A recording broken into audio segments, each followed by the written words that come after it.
From Beyond Marketing, it's the 20-Minute Call, a podcast about the dreamers, boundary pushers, rebels, and champions of the skydiving industry. Each episode is a narrative journey highlighted by the highs, lows, and luck that the skydiving industry delivers, as told by the most influential people within the sport. If you've ever dreamed of becoming a skydiver, perhaps opening a drop zone, or becoming the next world champion, check out the 20-Minute Call hosted by me, James LeBarry. For my introduction today, I'm going to slow it down because there's so much packed in this man's life that it could be overlooked. Today, I have the honor of being joined by a true legend in the world of skydiving, Craig Sarge Girard. Born in Tempe, Arizona, Craig made his first jump on March 14th, 1981 at Sky High Pioneer DZ in Phoenix, Arizona, and has since accumulated over 32,000 jumps. His illustrious career spans more than 4 decades, and he has won numerous awards and championships, including the U.S. National Champion 8-Way for an impressive, get this, 18 times, and U.S. National Champion in 4-Way 6 times. Craig's success in World Cups is equally outstanding, securing 5 8-Way championships and 2 4-Way championships. He is also a 2-time World Games champion, a 4-time Bodyflight World Challenge Tunnel champion, a 6-time World Champion in 8-Way, and a 2-time World Champion in 4-Way. He's a former U.S. Army Golden Knight, a longtime member of Arizona Airspeed, and the chief freefall instructor at Skydive Dubai. Craig's achievements also include being a key member of the 300, 357, and 400-way large formation world records. His influence on the sport earned him a place in the International Skydiving Hall of Fame. Whether flying with the Golden Knights, leading Airspeed's 8-Way team, or coaching the next generation of world-class teams, Craig's influence on the sport is truly unparalleled. Welcome to the 20-Minute Call, Craig Girard. Thank you, James. Good to chat with you. Does that intro get old for you? No. No, but like sometimes a lot of times when somebody asks me for a bio, it's sometimes I'm like, it's like, I don't want to list some of those things, but I'm like, but it is kind of necessary because I'm not a young man anymore, and it's like worked a lot of years to do all that stuff, but I feel like I'm still kind of trying to add a couple more of those things on there without trying to add more stuff on, I guess you're used to being you, but do you feel like, dang, I've done a few things? I'm really proud of what I've done, but also I'm really proud to just still be jumping and have a really hard time imagining not jumping. And I'm at a place in my life. I just turned 58 years old on July 29th. And so, I'm like, but my body feels really good. Like I don't have all the normal cricks and aches, and like my shoulders are good. My neck is good. My back is good. No like badly broken ankles. And so I just feel like I'm knocking on wood every day because I feel honored to be able to still jump and have fun and enjoy it. Although I'm probably because I'm not like training every single day, doing 10 jumps a day. And, that definitely helps, but that's probably the thing I'm most happy about is still being able to have the freedom of my body and my brain and just to be able to go out. But it's crazy, Craig, is you're like, I'm 58 and I'm still feeling good. You just won a world championship. It's not like, I'm 58, I'm sort of on the course way down. It's like still driving high. That's true. And so I was on XP8 last year with, but also like a couple of my teammates, like Kurt Werner, he's 50. I think he's turning 57. Either he already has or soon. And BK, Brian Krause, BK is like 50 or maybe a little bit more, 51, 52. And so, they say like 50 is the new 40s or 60 is the new 40s. I don't know. But I just know inside me, like when I was 30 or 40 and I saw guys that were 60, I was like, man, that's really old. I was really old. This is a further question. I'll lead with it then. Yeah. As far as I know, the only time you've hurt yourself was when you broke your leg on your second skydive. Yep, jump number 2. Broke my ankle. What about your approach has allowed you to be so injury-free for so long? I mean, like, kind of beating the odds here without a twisted ankle or something. Man, well, I've sprained my ankles a lot in my younger years, but like, man, I'm really fortunate. James, I'm like, I wish I had an answer for that. One, I don't feel like I'm really pushing it super hard all the time. Like a lot of times, like I'm just doing 90s. We're like real, 180s into landing. I'm not doing anything high speed. And the ability to walk is a superpower without a limp. Without a limp. And it kind of feeds into this memory I have. I remember when I was on the Golden Knights, I remember going to a Golden Knight reunion. This was years ago, and it was all in, Fayetteville, North Carolina. And this is every 2 years, old Golden Knights come back, and they had a lot of members of the original, the Strack team from the Golden Knights. It was like the first Golden Knight team from like 1959, something like that. And they made this really big welcome and had them walk up to the stage. This is when everybody was jumping round parachutes. Every one of those guys had a limp, And so for me, it's like, I want to make sure that I take really good care of my landing gear, because I feel like it's a really vital part of staying in the sport. It's interesting. When I first came into the skydiving community, Pops was like, yeah, that's old people, Pops. And now we're seeing skydivers over 60 cranking out some skydives. Yeah. It is a new era. I mean, it's like skydiving is suddenly like golf. You can be older and... Maybe they'll have a Masters league pretty soon, Masters World Championship or something like that, Actually, James, they just did the 100 way of like with guys skydivers over 60, You probably don't see that until you're that age, because before I did it myself. I was just like, Pops, that's old, man. Now I'm thinking 40 seems kind of young for me. Your resume only highlights your accomplishments, but what we don't hear about are the learning lessons, some may call them failures, to get to the tallest step on the podium. Can you share a struggle that you endured that was key to propelling you forward? Man, I was a slow learner, It's like, I don't know if I had too many like major issues because I started jumping when I was 15. And, when you're 15, you're kind of bulletproof. You think dying happens to other people.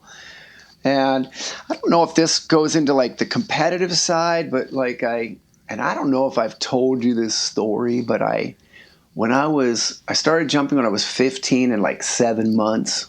And then it was March, and then my birthday was July. And sometime when I was 16, the guy that was my instructor had this great idea because he had done this in the 70s. A guy rode a unicycle, did a jump, rode a unicycle. And so he wanted to kind of combine it where we could like jump with the unicycle. Have I told you this story?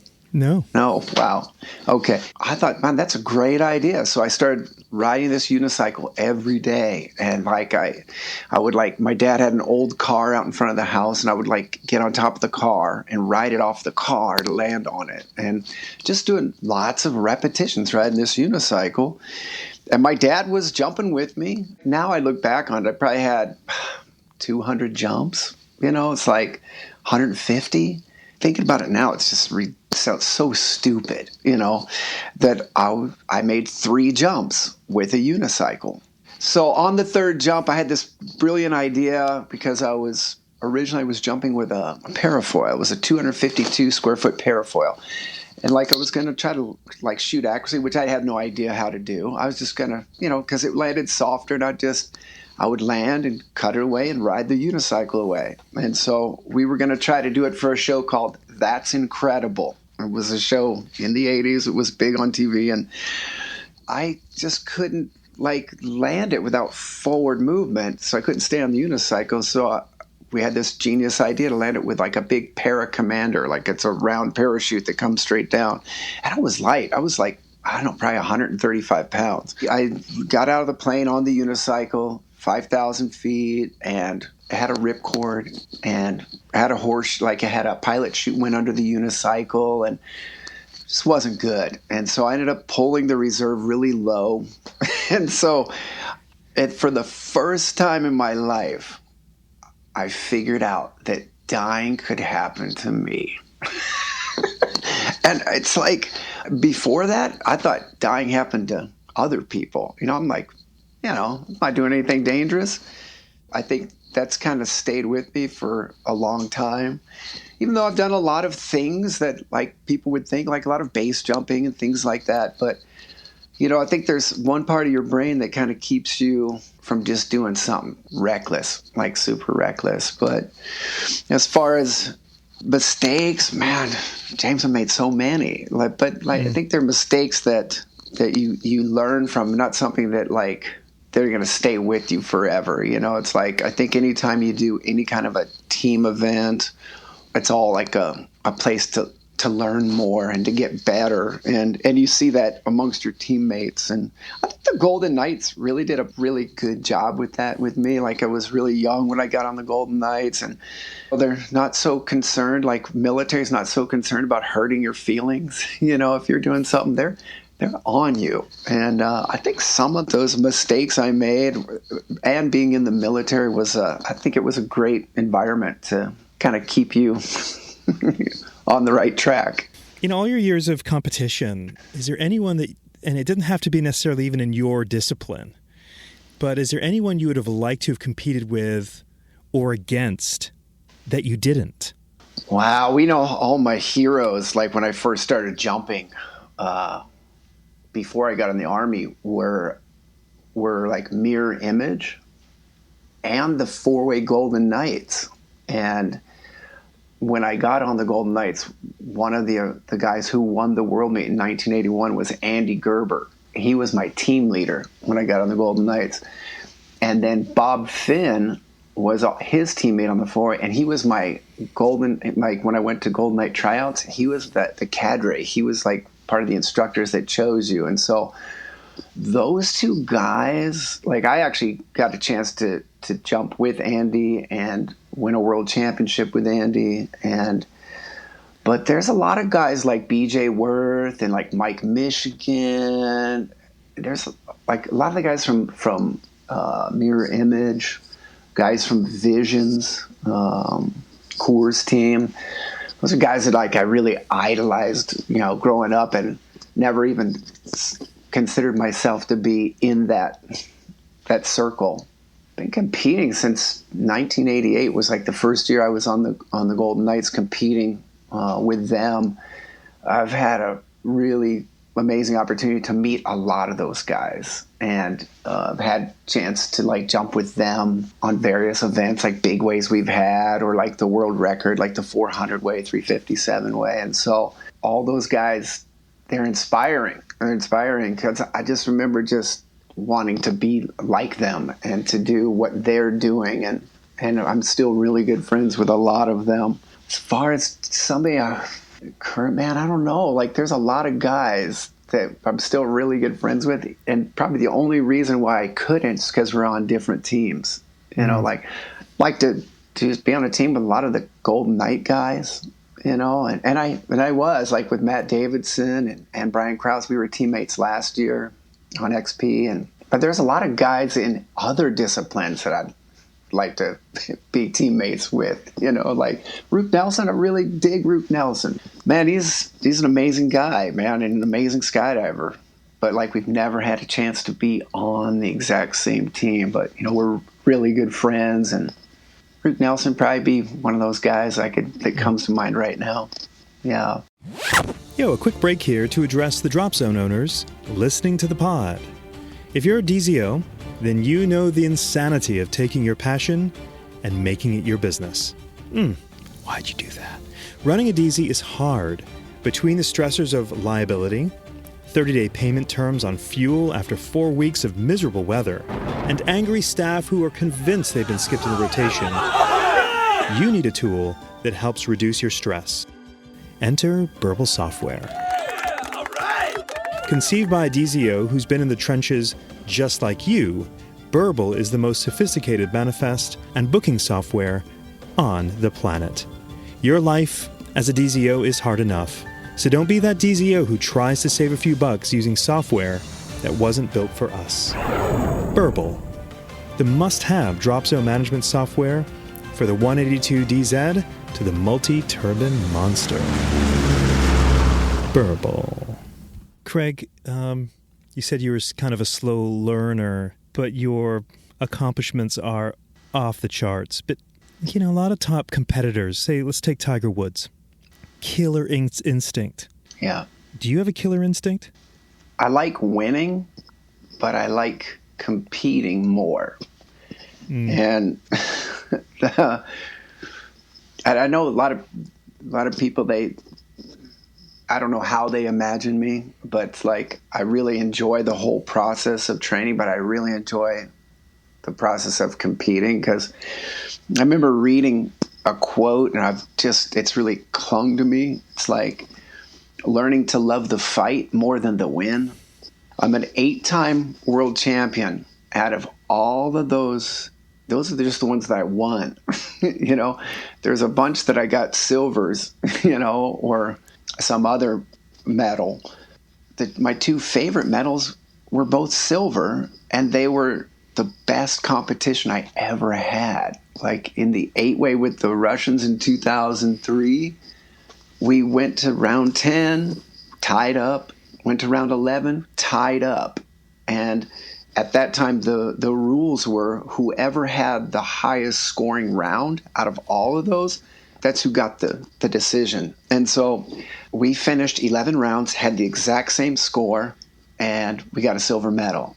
That, to this day, is my favorite 8-way medal because of the fight. And the same for the 4-way. In 2010, we were in Russia fighting it with the French. The lead exchanged a bunch of times, and in round 9, it was totally tied. In round 10, we thought we had our best ever. It's like, beat that. And those guys did it. They probably had one of the most perfect jumps I've ever seen.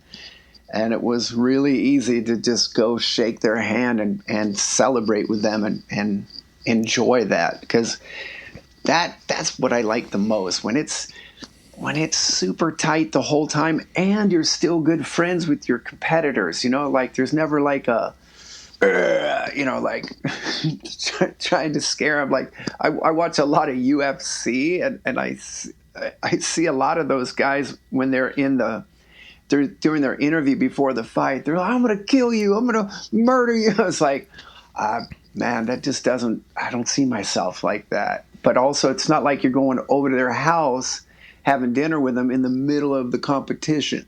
Everybody's always friendly, but everybody wishes each other a good competition. But I think when you have that, and I don't know if too many people have had that, I think what you're doing is you're earning more fans. And like the people who are really paying attention are just like, man, this is so exciting.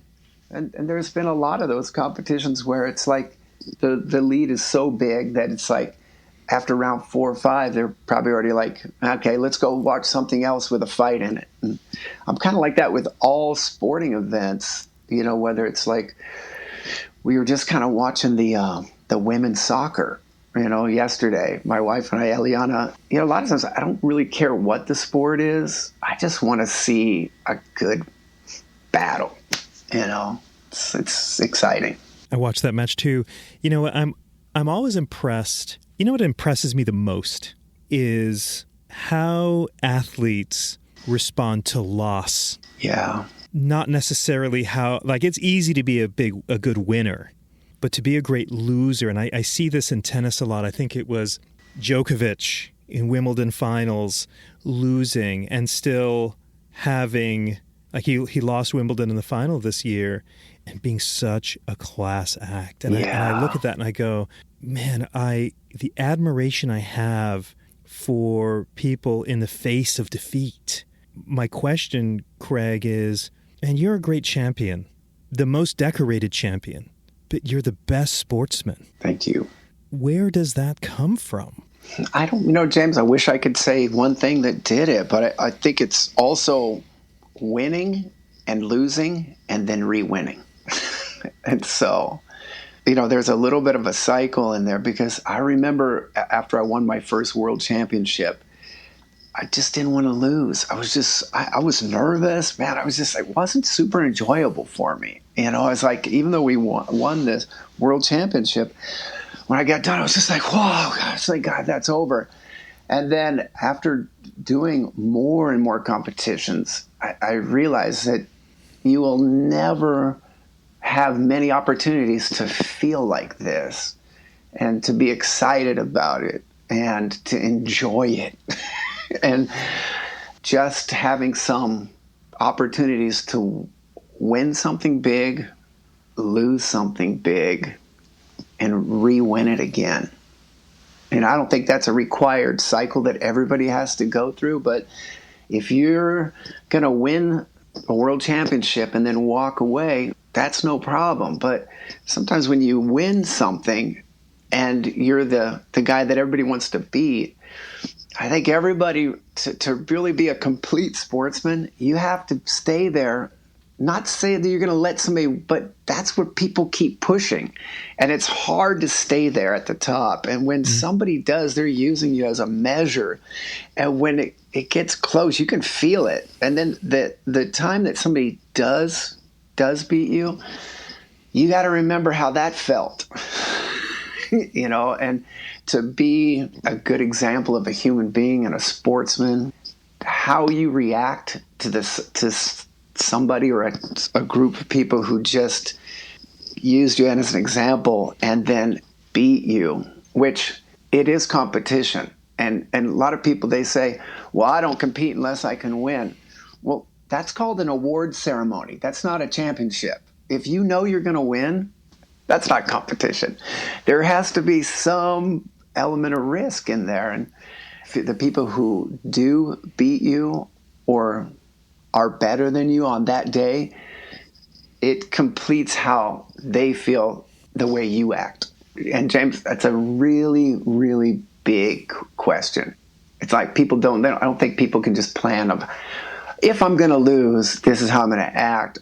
I think that without trying, you have to win something and lose something and just take those feelings and kind of understand them, but also how I think when you win and how people treat you, the people that you just were better than, I think that plays a large part in how you're going to make the other people feel, because ultimately it's a 1 or 2 day competition. But after you get done, it's like if you're a sore loser, and a lot of people don't know how to control their emotions when they're in a competitive field, because I feel like they see a lot of sports on TV and people have to be angry, and maybe that works for a lot of people, but it doesn't really work for me.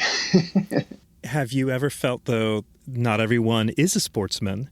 Has there ever been a scenario where you felt like it was rubbed in your face a little bit in a defeat, where on the rebound it was a little bit personal? Like, I really want to beat these guys. It is, but it's like, I don't know, maybe it's just I kind of recognize it's not about the team, it's about the individual. And I think a lot of times they've got other things going on inside of them, and other than just beating you. And maybe I'm saying this from being a 58-year-old competitor who's been competing for a long time. If I was a young person and that's the feelings I got from somebody, I probably wouldn't really know how to deal with it. I thought they would take it really personal, but because it's a team event, it's not like an individual event where it's just one person against another person. And so I think all of my success has been with team style events where you have camaraderie and, like, unless somebody's trying to solo you out and like pick on you or something like that. But I mean, I have experienced some of that, but I think it's probably just, immaturity, stuff like that.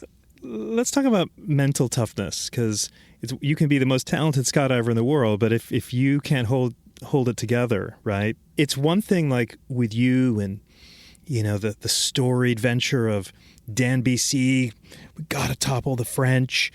We want to get the guys at the top. But when you are the guy on the top, and then maintaining that top position when everyone's trying to gun you down, it's like, how do you maintain the mental fortitude to stay present despite knowing that you're the target?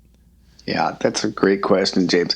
And it's happened to me a lot, and it's way harder to stay on top than it is to be everybody's looking place, like to be the guys to beat, and it happened with me on Airspeed, it happened with me on the Golden Knights, and it's something that, like, you have to in training when you're not competing, you have to like have little games with the teams, like, so-and-so's training today and they're looking for our number, but in a good way, using it as motivation. I think to have that, especially as somebody who's trying to win, it's almost like beating a dynasty. It's like, I remember when I was on Airspeed, we were trying the Airspeed 8-way. We were trying to beat the Golden Knights, and they had won in everything from 1987 on, and we started that team, the 8-way team, in 1996, and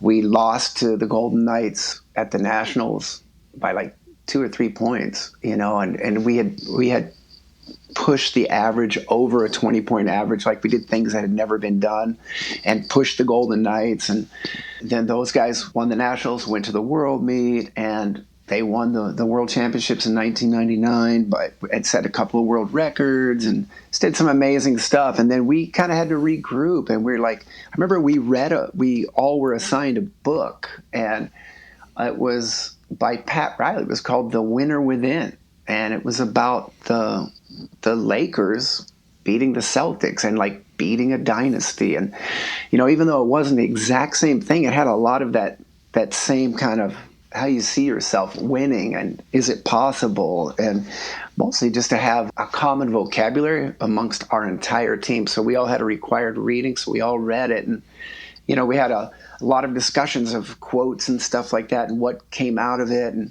I thought it was really beneficial for all of us, and then in 1998 we ended up beating the Golden Knights and ended up going to what I meant to say was the 97 World Championship for the Golden Knights. We went to the 99 World Championships and won the World Championships. A lot of times I think it's all here. It's mentally. And when you have a team event, it only really takes one person on that team to not believe it. To do really outstanding things, you have to get everybody on a similar kind of like, are we training enough? Are we capable enough? I mean, just to be able to see it go to that place. Give me some insight, and I'm pivoting off of the mental toughness question. You've identified several skydivers that you look up to, and one of those names is Jack Jeffries. Oh, yeah. When I think of Jack, I think of someone that's very mentally strong and is now training the most senior C-level executives in the world. I imagine there's some crossover there, but share with me your thoughts. Why Jack Jeffries? When I first met Jack, I wasn't even on the Golden Knights competition team. I was on the demonstration team, and I saw Jack, and he was training in Rayford in North Carolina for the 87 Nationals. And I'd just been hearing his name a lot. And, because we're similar kind of an age, like when we did first meet the following year in 1988, we were competing against each other. And Jack ended up taking first in four-way, and we took second in four-way. And we kind of bonded from that moment on, it just as friends, and just seeing his evolution of becoming highly technical and sharp. And I think because he had a lot of like dysfunctional teammates, they invested a lot of time to have like a sports psychologist come in and work with them about instilling a lot of checks and balances in there to make sure that the team is operating together. And when I left the Golden Knights to come to Airspeed, those are the things that were new for me. Because on the Golden Knights, you're all from the military, and you kind of learned early on that it's a completely different environment than being on Airspeed, but any plan will win as long as there's a plan. And being in the military, it's like you just learn to listen to directions. Like there's a leader. This guy is a leader based on rank or experience level. And so when on Airspeed, there was guys coming from all over. You got Dan BC, you've got Kirk Werner, you got Jack Jeffries, Mark Kirkby. All these guys, could be a leader. And so to get that group of guys to get on a team and have a structure where there was like a rotational leadership model. This is one of the biggest things I learned on Airspeed is like you're the captain for the week. And so everybody had to be a captain for a week. And like you're never as good of a follower as you are until after the week you've been the leader. And so you're making decisions on the jumps, on meet times, physical training, when you leave, final decision on all engineering. All those things are for the captain. And through that year of training, you're going to find out who you want to be the captain in a competition, and so the group makes that. But what it does is it gives everybody a chance to lead and everybody have a chance to be a follower. But a lot of people, they are natural leaders who without any kind of change, they're just going to be in charge all the time. And it's, the same voice. And so we really found that having a rotating leadership model was really important, not just for the people who weren't natural leaders. Sometimes the best advice comes from people who speak the least. And so it was game-changing for me. And with Jack specifically, because I wanted him and I to be peace partners, and just had fabulous time, and we're still best friends. And it's like the examples, and not just Jack, but Kirk and Dan and Mark, those guys were all very inspiring. But because Jack and I were peace partners, like we did a lot of hanging out and always held him in a high level just because he was professional. And, the one thing that really impressed me with Jack is sometimes if you're going to give some critique and you're making the same mistake, you won't give the critique. And so Jack could actually make a similar kind of mistake but still give the critique. And I was like, that's something that I really respected, because it's so hard to try to give some advice if you've just, like to tell somebody you have to be on time and you've just walked in the meeting late. It's like, but it's not what he's doing. It's like what's best for the team. And it's kind of funny because Jack and I and Eliana and Jack's wife Orla, we just went on a cruise from Croatia for a week together in June. Yeah, but I still hold him at a very high place, and he's obviously taken everything he's learned in skydiving and put it into the corporate world. And I've heard him say, he says, man, it's very much like coaching four-way. It's a team event. Craig, you're still in the thick of where it's all happening. As you look on the entire sea of competitors out there, is there a guy or a gal out there that you're like, the mark is on them? They've got all the ingredients to be a world champion. Is there anyone that's, wow, it's got your eye? There's a lot, James, but it's the opportunity. especially on a four-way team, because it has to be with the right people, but it needs really high-level sponsorship. It's like Skydive Arizona, man, it's like one of the reasons why Arizona Airspeed has done so well. It's not just Arizona Airspeed. It's Skydive Arizona and the Hill family. Like Skydive DeLand sponsored a lot of teams, and they've made a lot of world champions, and so Skydive Paris sponsored a lot of teams. But to do it at that level, there's a lot of people that have the makings of that.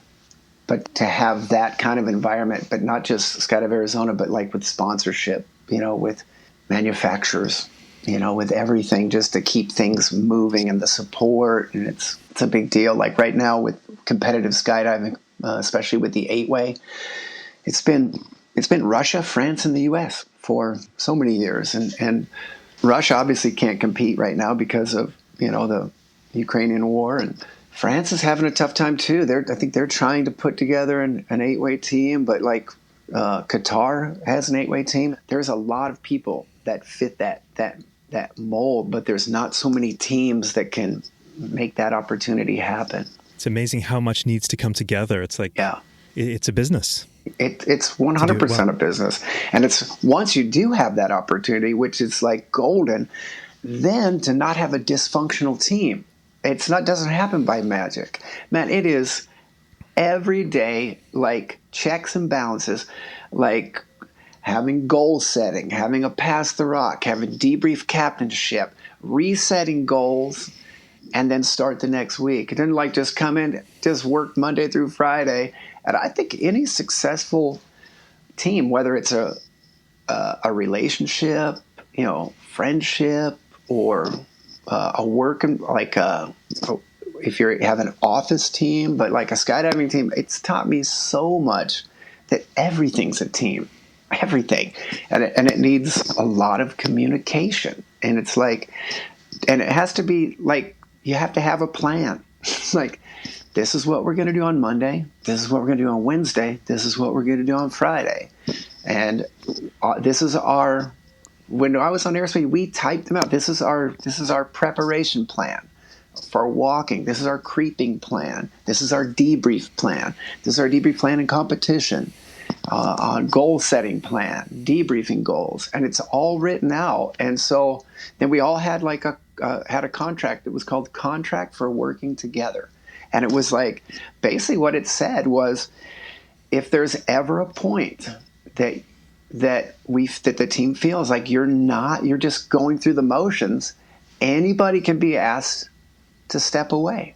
Like we did that. It's like, it's called the Contract for Working Together. And it's like, everybody agrees that like, if you're just like having a bad month and the team's going this way, it's like, Craig, as you explain that, like, it's mind blowing, right? This is the stuff that most people don't know behind the scenes, but particularly in the era that of the early stages of your career, say with Airspeed, where the culture of skydiving is, like shut the fuck up and let's jump, right? We're talking about mental toughness and reading Pat Riley's book and Contract for Getting Along, like. There's it's always been sort of a little bit ego fueled. I mean, that's a generalization. Like, the people of skydiving are great, but when you describe what you're describing, most teams would need a manager, like a second pair of eyes that lets people know, like, hey, you're acting like a jackass with your teammates, but when you're in it, when it's subjective, you're not able to be objective. It requires so much emotional intelligence and self-awareness. It's amazing that you guys have been able to accomplish what you did with that level of emotional intelligence and self-awareness going through all of that, because there was no script for that. No. Maybe with the Golden Knights, I don't know. No, I think this was... Airspeed had a psychologist. His name was Dr. Bob Moore. And he implemented some of these systems that we still use to this day. And the one biggest one that stands out to me, it's called Pass the Rock. And so what we would do, because we're training Monday through Friday, is what we Let's use that because that's pretty much what we did. 5 days straight. And when you're spending that much time together, there's going to be things that get on your nerves, especially when you're tired. You're getting up in the morning doing PT, and then you're training, and everything is just aiming for the best. You've got 9 guys in there, and sometimes little things that are later on seem very insignificant, like they get under your skin. And combined with the rotational leadership model we had, this Pass the Rock we would have a Pass the Rock, which basically what it is it encourages listening, not talking. And so the rock could be anything, could be this pen. And like when you have it, nobody else can talk. But the first thing you want to do is start off with positives, things I like. And that's been a very big deal with Airspeed, positives first. Because a lot of times us as human beings, we go right to the negative. So you get to debrief like, oh, I sucked or you sucked. And it's like, it starts from when you're breaking off from the jump. As you're breaking off, instead of like, oh, that sucked, you're like, what did I like? What did I like? What did I like? Because it changes the way your brain goes. So positives first. So when you have it, there may be something. Let's say we've already been training for like Monday, Tuesday. We have the Pass the Rock on Wednesday. And you're like, on Monday, I cannot wait until Wednesday because I'm going to bring this up. On Tuesday, you wake up and you realize it wasn't that big of a deal. But the ability to not get into that argument, then it saved me so many times. If there's a problem, I'm just going to shelf it because on Wednesday, I know I'm going to have an opportunity. And then a lot of times on Wednesday, I'm like, so glad I didn't say something because it was not them, it was me. It's carried us all the way through. And we did it with our teams in Dubai, and we do it with our teams here. Like we still do a Pass the Rock. And so if it's a weekend, we'll do it on one of the 2 days. And a lot of times, you guys, if you're not in a group doing something for an extended amount of time, it's not going to be anything significant in there. But when you have a group of people that are training, that is their one job. That's all you're into. It's like that is so necessary to have that opportunity to think about what you're going to say it calmly without trying to hurt somebody, because it's a learned thing. And that Pass the Rock, it's like anything in there, it's like you're going to get an opportunity because it's going to go around in a circle, that rock. And so when you let go of it and you hand to the next person, if something was directed towards him, not to have a defensive reaction. It's so hard sometimes because you take it personally, but what you realize is I'm saying this to help keep the group moving in an upward, like growing. I'm taking responsibility for the team's growth. And if it's not for something like that, then you probably wouldn't be a great time to say it unless it's something personal. Like if I was late or if I was doing something that bothered you, it's a good idea to try to get that stuff out of the way instead of sweeping it under a rug and then talking about it with another teammate about what bothers you. Craig, as I listen to you, it's like there is so much nuance. There is so much detail. When I think about business and I work with some business owners and we talk about, okay, yeah, there's that thing that you do. In this case, there's a skydiving thing. There's exiting well. There's, remembering all the blocks. But that's just like 1/10 of it. Yeah. A lot of it isn't about the skydiving. A lot of it's just interaction and how you are as a person. And a lot of times that person doesn't realize that is irritating or aggravating. And a lot of times people will just fire people they won't even find out why they're fired until later on.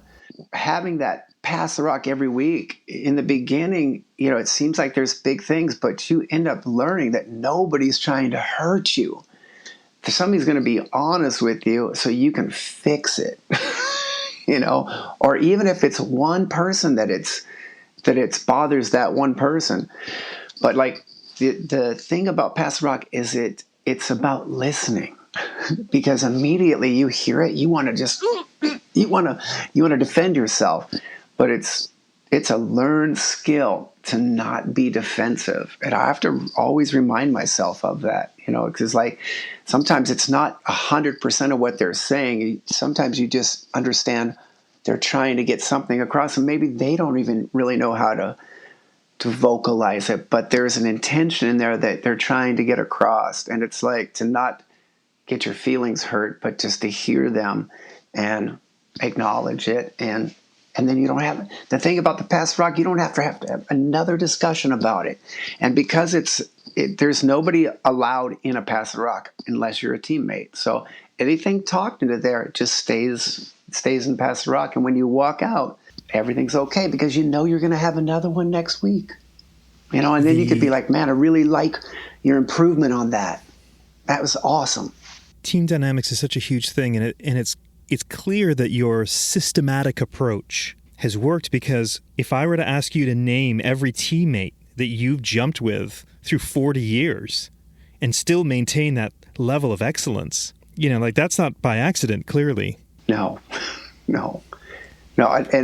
And James, I feel like with this conversation, those things that I learned on Airspeed, and those were from the 4 original guys. Those were the guys that really kept that going, So they're huge. And like talking with our team from Dubai, they were all kids. They were like 18, 19, 20 years old. And we had them goal setting on Mondays, debriefing goals, pass the rock, rotational leadership.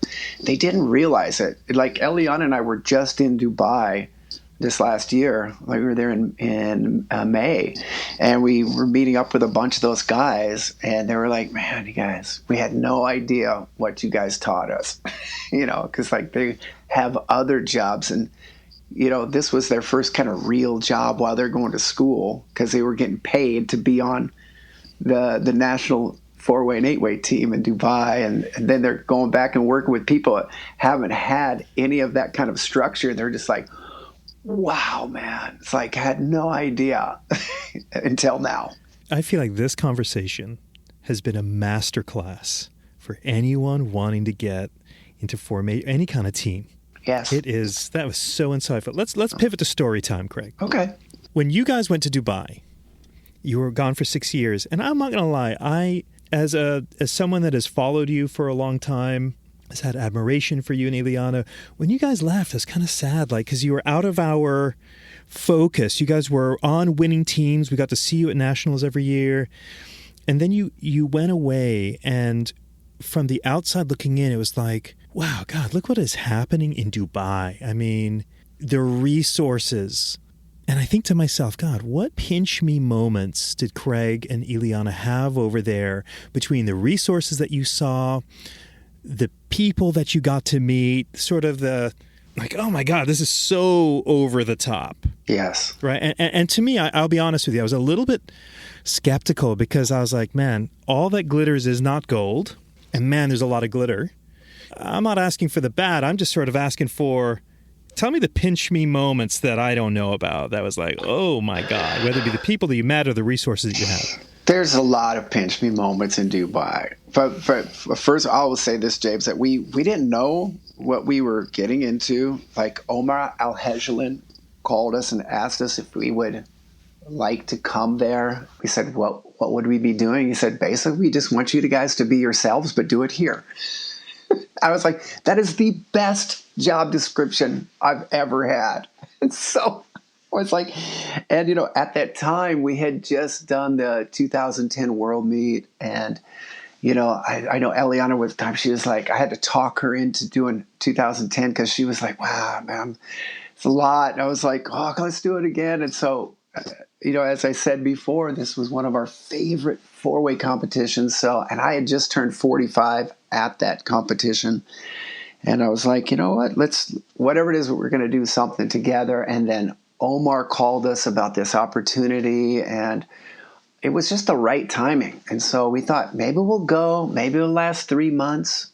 And if it lasts, we'll be ready to come back. But we said, whatever we do, we're just going to take some of that money that they're paying us, and we're going to make it work well for us. And so, because it had been a really long time before we had real jobs, And so we could always make our own schedule. We would plan the next year out in advance, like all the camps, so we knew which days off we could take, or that was the first time we had real jobs. But one of the things that was amazing is when you say pinch me moments, all the time. Like there was, I don't know if there's been that level of support, like the Crown Prince of Dubai was, it was much smaller at the time. We started working there when they had 60 people, and they're just, anything they needed, they would just get airplanes, build an airport, build a runway.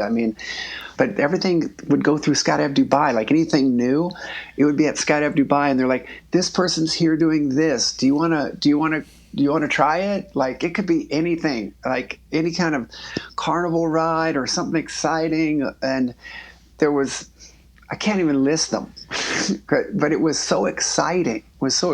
But I think anybody that went to the 2012 World Championship knows it was so over the top. I mean, they hired Katy Perry and Usher to play the closing ceremonies, and then they hired Chris Brown like 2 days later.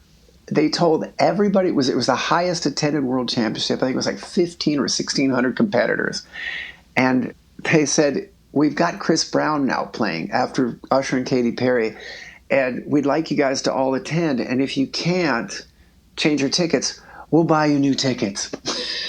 It's like if you think of that, 1,500 people buy new tickets. Oh yeah, we'll house you for another couple of days in the hotel, which is like 5-star hotel.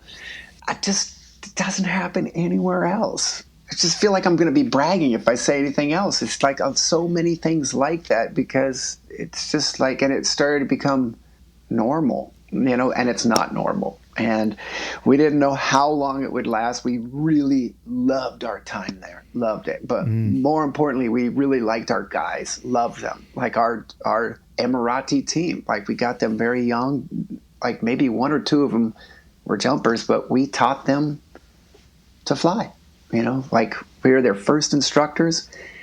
They were making their tandems, and they got them from like horse racing clubs and like jockey clubs, and just, they're all great guys. And, we were their only instructors.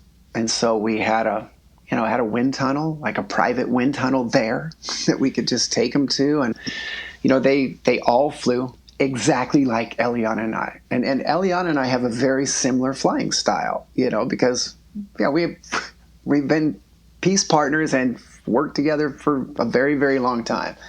And so all of those guys, and I've heard a lot of people say that, they're like, man, those guys look exactly like you guys.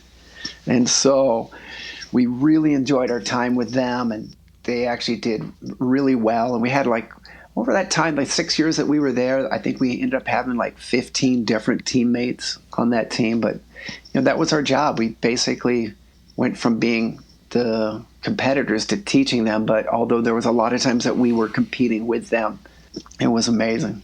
This podcast is sponsored by Beyond Marketing, the digital marketing agency for the skydiving industry. As avid podcast consumers ourselves, we're not fans of ads during a podcast, so we'll spare you the details about why we love building websites and helping businesses show up in Google search results. But just know this, we're passionate about the skydiving industry and how it markets itself. Look us up at dropzone.marketing. Again, that's dropzone.marketing. When you guys get back from Dubai, after 6 years of just whatever you want is there, nothing is too much, how do you adjust? How do you come back down to life in Casa Grande? Well, the one thing is, the last year and a half or so, it was starting to taper down a bit. Like with the travel, like they would say we have it's not in the budget. I could feel it starting to like diminish a little bit, but still amazing. And, it lasted for us. I mean, it's still going really strong for guys that are like tandem masters. Like there's still a massive amount of tandems going on there, like 200 a day, and it's like, and a tandem is like $600. ridiculous, and they're booked out. And so, but that time with all the competitors, like they sponsored all the teams, all the competitions, and so at the end, we could feel it was, diminishing. When we were feeling that, we're like, we had a kind of a feeling of it, and so when it was time to go, they basically let us know that, we're getting rid of all the teams. Basically, just we're trying to focus more on tandems. But it's the only job I ever got, like a severance package. It's like, I got a severance package. It's like a very significant severance package on top, both me and Eliana, and on top of already just having just an amazing time, and so I wouldn't trade that opportunity. It was time of a life, and it lasted so long, and I have nothing but just amazing memories of it. Craig, you get what you give. Of all the people that Omar could have called, it seems like an obvious choice to have called you. Through your career with Golden Knights, Airspeed, time spent in Dubai, you have met some major sports stars and celebrities, even a president in there, maybe two. Yeah. Was there anyone you met that really surprised you by how unique they were despite their celebrity status? George Bush Sr. George Bush Sr. Yeah. And I've only met one president, and he was not an acting president at the time. I remember his son was running for president at the time. This was 1999, and I just remember the first time meeting George Bush. BJ Worth called us and asked Arizona Airspeed, because we had just won the world championship, to be part of his 75th birthday. And he called Passion 8 with Melanie Knatzer was the leader of that women's 8-way team. So they had both of our teams, and we were going to fly us to College Station, Texas, where George Bush's library is. Now it's a museum. And so I didn't know at the time that's a library when you're alive and a museum when you die. So we flew the Skyvan there, and I'd never met George Bush or any other president. And a bunch of people went to go get rental cars and hotels, and we were waiting at the Skyvan on the tarmac, and this like a Gulfstream little small jet comes taxiing in, and it's George Bush and his wife Barbara, and they had like rolled out red carpet, and there was a bunch of press guys on the other side of the fence, and George and Barbara were gonna get down the stairs, walk on this rolled red carpet and do the interview, and we were standing beside the plane next to them. We're just kind of waving at them, and George and Barbara Bush, they got off, they started walking down the carpet, and they looked over at us. We were waving at them, and they just turned left and came right at us. And I just remember I was like under the shade of the Skyvan, and like George Bush and Barbara Bush came walking up, and they're like, "Wow, we are so excited to jump with you guys." And like his eye contact, and how pleasant, and how not presidential, and how not stuck up, and just an awesome guy. But like, my mouth was probably open. I was just like, and he's the same height as me. He was 6'3", but just the most warm, open, and then they went and did the interview. Like, I can't wait to hang out with you guys. And later on, we did the jump with him, and then we went back to his library. It was just Airspeed, Passionate, and like some of the manufacturers. It was small. They closed the doors on the library and had a little bar cart, and it was just us with him and Barbara. And he gave us a tour of his museum, and he's like, this guy's been like head of the CIA. He was like ambassador to China. He was president under Ronald Reagan for 2 terms. Like, this guy, he's probably forgotten more than we all know. And he was the nicest guy. James, by far, that's the top for me. Like, and Wow. Not even just he was a president, but just it's the way he made me feel. I think the one thing is, like, whenever you meet people, it doesn't matter what they, how they think of you, how you look. It's how you make them feel. Love that. What a great story. Craig, skydiving is taking you everywhere around the planet. Can you describe one of the most unusual or unexpected locations you've jumped and what made that experience stand out? Well, it's like I've had that question a lot, and I'm like, Dubai is pretty significant because even the normal drop zone is really cool. It's on the water, but during the competition, you're actually landing on the Palm Jumeirah.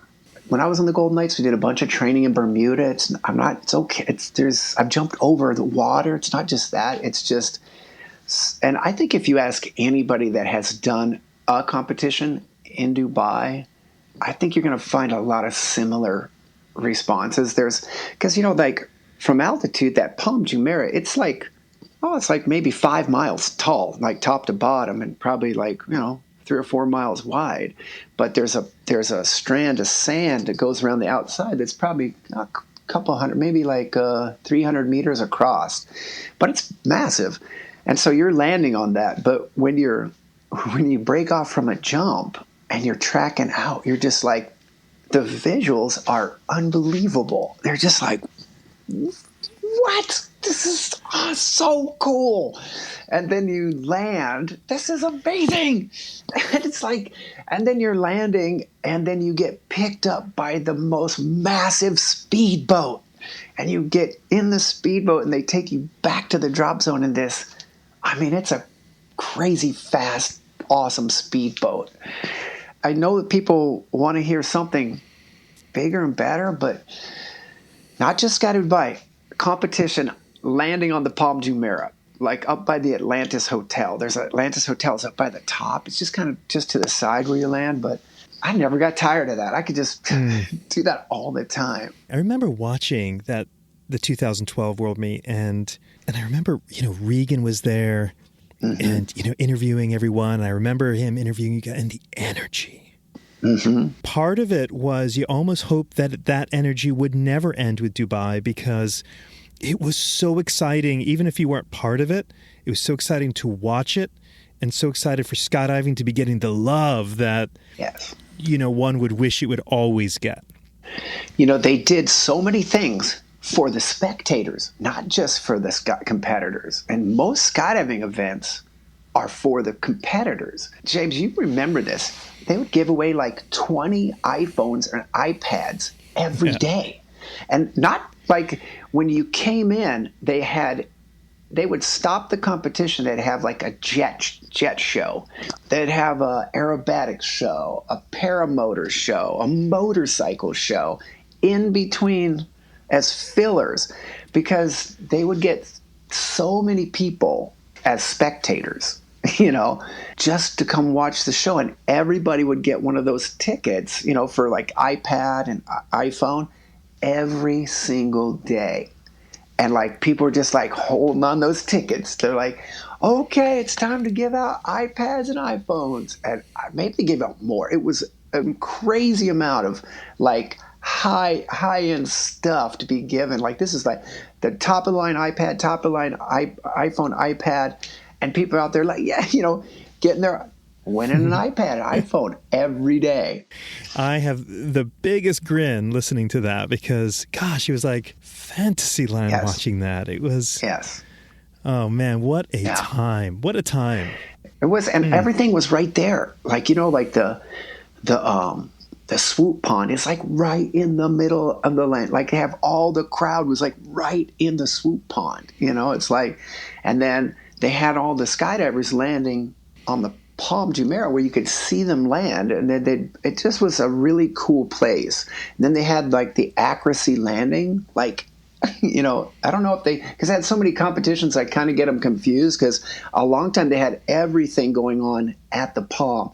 Then they started kind of moving them a little farther away just because the air traffic was really crowded. But what really got me was what they did for the spectator. And even for that, they actually used our team with the first year we went there.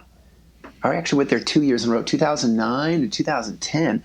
And in 2010, they used a 4-way image because we won the DIPC the year before.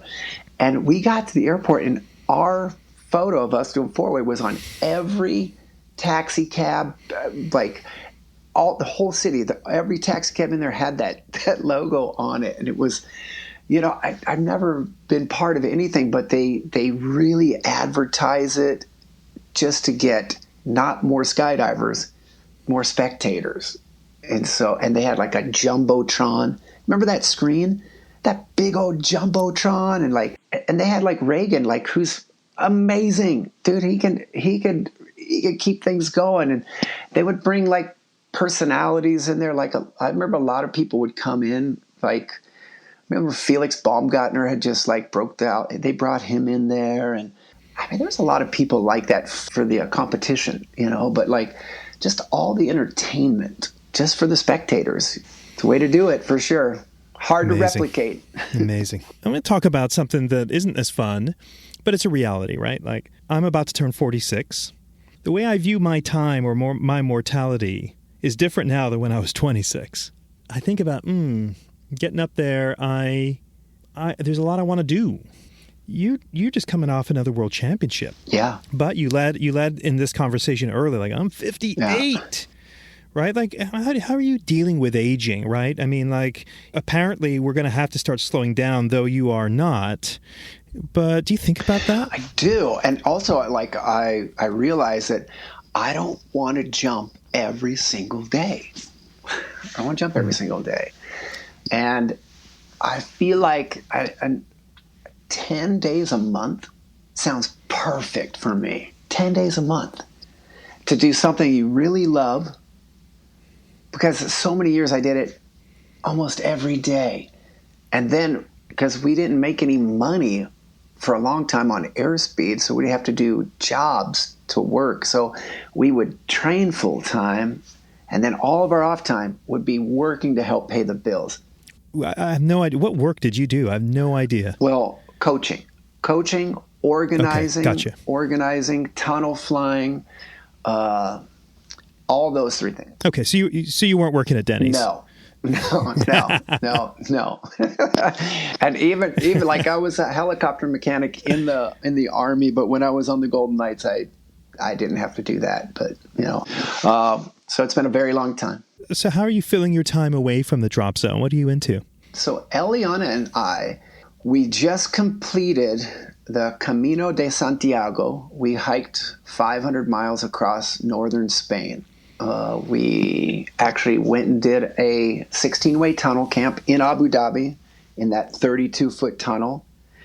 And on the way back, we took 2 pairs of clothes and like carried all of our stuff.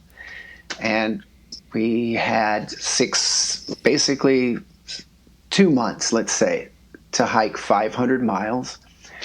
And it started in southern France.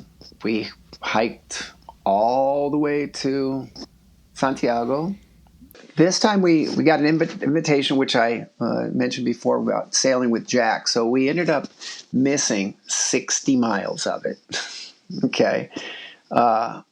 So we took a little break. We hiked like 300 miles. And then we got on a train, went to Madrid, flew to Croatia, went on for a week sailing with Jack and his wife Orla, and then we came back and finished the last couple 100 miles. It's kind of like that time, James, like we not traveling with a rig. It's a big deal. Like we did so much traveling with a rig, and 2 pairs of clothes, 2 pairs of clothes, because you're going to carry whatever's your house is on your back, and so you're going to carry it. So you got to think about your shoes. And Eliana and I had been planning this last couple of years, and then COVID happened, and then the XP invitation came, and I had it delayed another year. And so we were like, we're definitely going to do it. And so we trained for like, several months doing hikes with the pack on, and we could do a whole nother podcast about that. It was amazing, to say the least. And it was like, it had nothing to do with skydiving. And it's so similar to skydiving, because the thing that makes skydiving so great is the people. of people, and you're on a journey. And so like we started in southern France and with probably 150, 200 people, and you're going to see them along your journey. It's like starting high school as a freshman, and you're going to graduate together 500 miles later. And so you run into these people all along the way. And it was, we averaged 14 miles a day, right? And every day, like we would hike 7 days, take a day off, hike 7 days.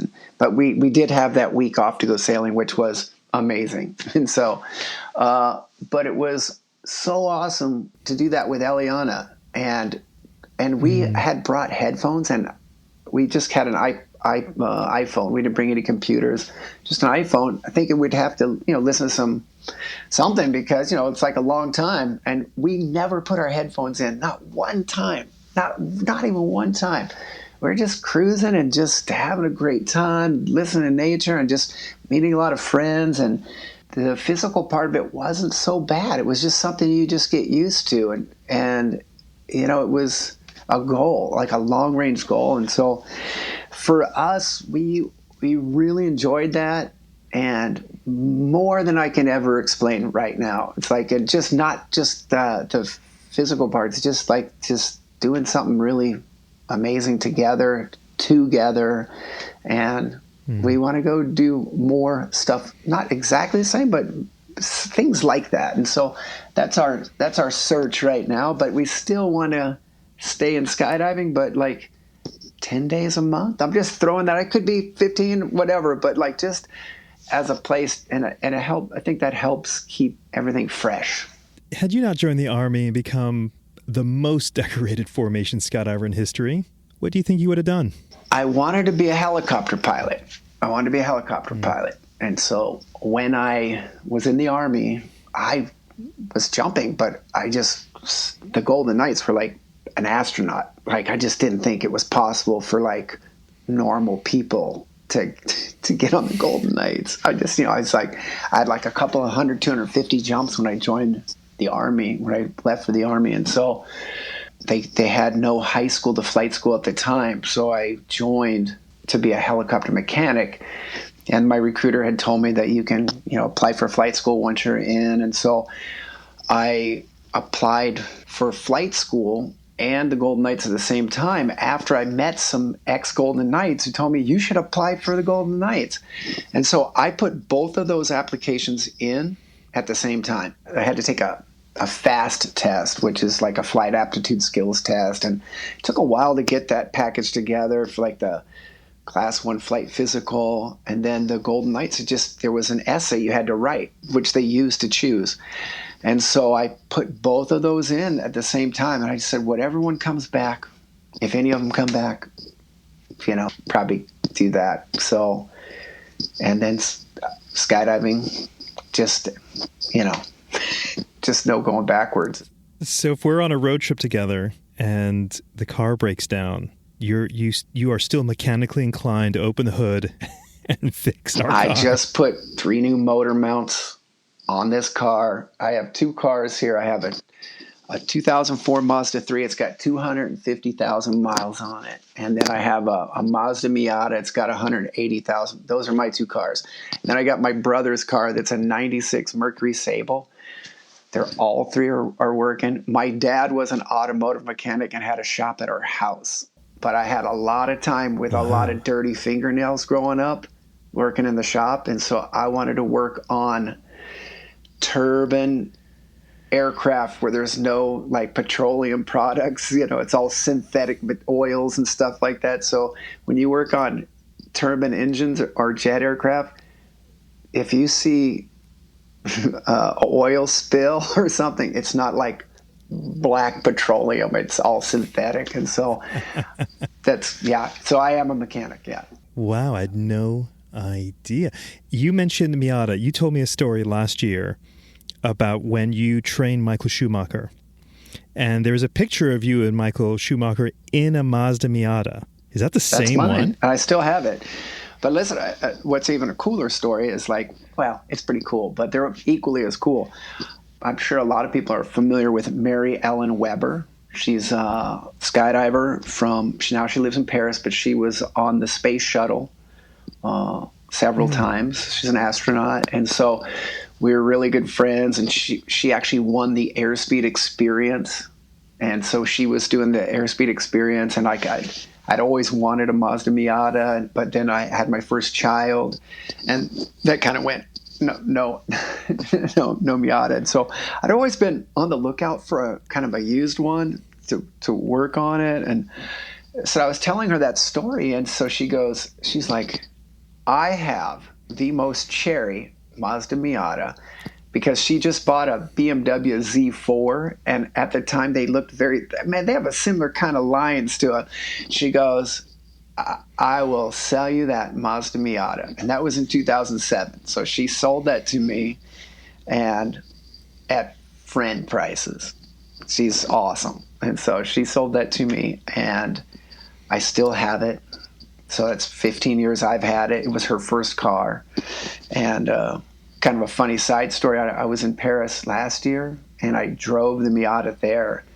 And I saw both her and her husband, Jerry, and, they're car guys. Jerry has like a 1980, like a Toyota, a Corolla or something from, I'm trying to think of what either way, he has a car, and it's still going. And so I said, do you want to take it for a drive? So they got in that car, and they went off for like 45 minutes. And so she came back. She goes, hey, okay, I just have one thing to say. If you ever want to sell that, can I have first option to buy it back? So I got it from an astronaut, and it's had Michael Schumacher in there. And that was my only request from him. I never asked him for an autograph. I said, I just want a photo of you and I in this car. I'm going to close with this question, Craig, that I am now asking all my guests, is I'm enamored by crossroads moments. Like, we are faced with a decision, and by choosing one direction, it changes the course of our lives. Describe a crossroads moment for you. There's been many. But I'll tell you that whenever it goes, you can't go backwards, and you can't have any regret. And I've had many, and there's going to be more. When you decide to make a decision, a lot of times that decision, it has to be from your heart. Or let's say it was decided for you. Let's say it's a medical issue or something that you had not a lot of control over it. And so when it does happen, you got to make the best of that road that you're going, and with no regret. Because you can't turn around and go back to the stop sign and take a right where you took a left. In my research of you, I look at it and go, gosh, what if Craig Girard decides not to join the Army? Where's Craig Girard today? I don't know. Major crossroads moment. I don't know, man. But I think all those life experiences help make me, including the ones where I turned left and I should have gone right. Because if I just hit rights all the time, which I feel like my life has, but it's not. It's just sometimes when something goes on, and there's been times when I was just like everybody has their own barrel, and you can be at the bottom of your own barrel, and like somebody else who's at the bottom of their barrel, that barrel doesn't look like the bottom of the barrel. and I've figured out that, like, just give it some time. It may seem super, super bad right now, but time will heal, and people will love you, and you will love yourself. And man, that's the big one. You got to forgive yourself, learn from it, and make it better. From an 8-time world champion, that is the best advice I have heard. Yeah, Thank you. Man, that is awesome, and a great place to close. Craig, thank you. Man, what an arc, what a journey we just went through in the last 90 minutes. Man, we hit it. We didn't even come close to hitting it all, but we hit some real cool Yeah, but points. James, I feel like a lot of times we chat, like we've had a lot of long chats, man, and it's like I feel like we're just having a chat. But you are a fascinating guy. You're an awesome friend and inspiring. I am a big fan of everything you do, because you always do it with a smile and positive energy, man. I'm a huge fan. Thank you very much. That means so much. Craig, thank you, man. I enjoyed that so much. My pleasure, James. Thanks so much for listening to the 20-Minute Call podcast. Please do follow us on your podcast app so you always have the latest episode downloaded. And leave a review if you really enjoyed the episode. If you want to contact the team, our email address is info@beyondmarketing.xyz. This episode was edited and engineered by Garnet Znydrick of the YouTube channel Blue Skies, Fun Days. Thanks for listening, and join us in 2 weeks for our next episode.